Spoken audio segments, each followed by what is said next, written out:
There's a specific kind of tired that doesn't come from doing too much. It comes from not starting.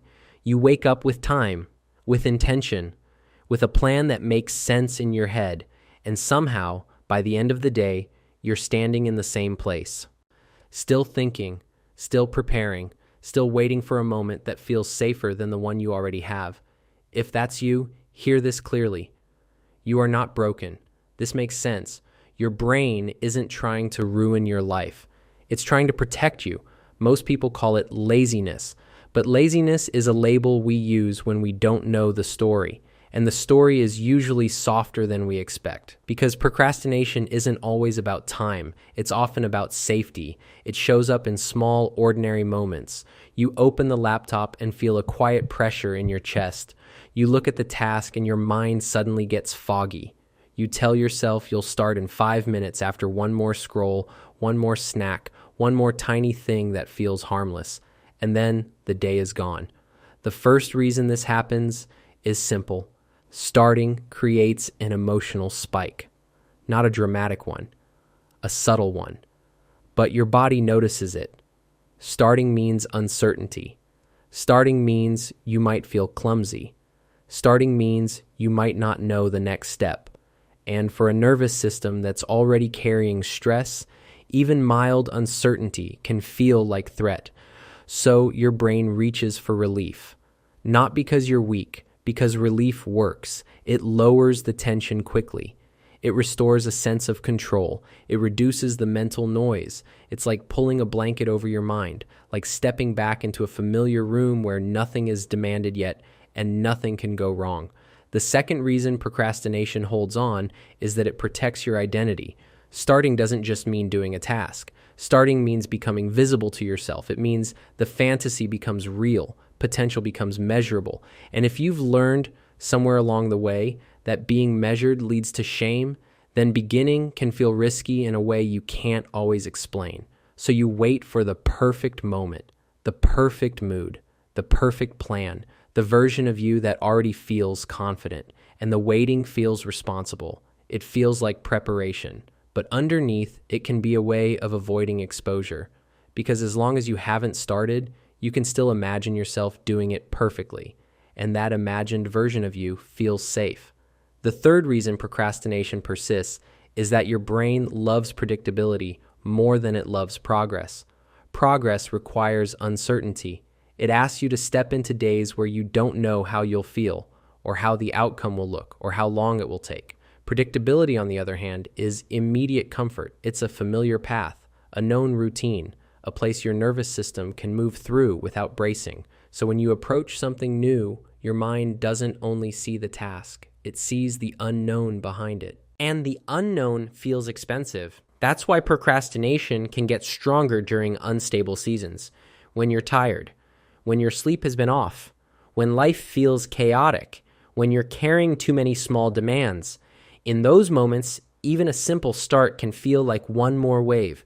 So your brain chooses the option that reduces the load. It delays, it distracts, it prepares. It does everything except the one thing that would bring you into uncertainty. And it works, at least for a moment. Your body unclenches, your mind quiets, the pressure drops. That relief teaches the brain. Avoidance becomes an anchor, a quick return to safety, a way to feel in control again. But here's the part nobody tells you. Sometimes you procrastinate because the task is important, not because it's hard. Important tasks touch deeper things: hope, visibility, change, the possibility of becoming someone new. And becoming someone new can feel like danger to a brain that's built to keep you safe, not to push you into the unknown. So the resistance isn't random. It's protective. The fourth reason is quieter. Sometimes procrastination is exhaustion, not the kind of tired that sleep fixes in one night, the deeper kind, the kind where your mind feels slow and your motivation feels distant. You sit down and you can't access yourself. Then you judge yourself for it, and the shame adds more weight, and starting feels even harder. But your brain isn't failing, it's conserving. A system that's already full will refuse extra weight, even if that weight is a goal you love, even if it's a future you want. And once you see this, the pattern becomes less personal and more human. Procrastination is often emotional regulation. It restores control, it reduces mental load, it creates predictability and chaos.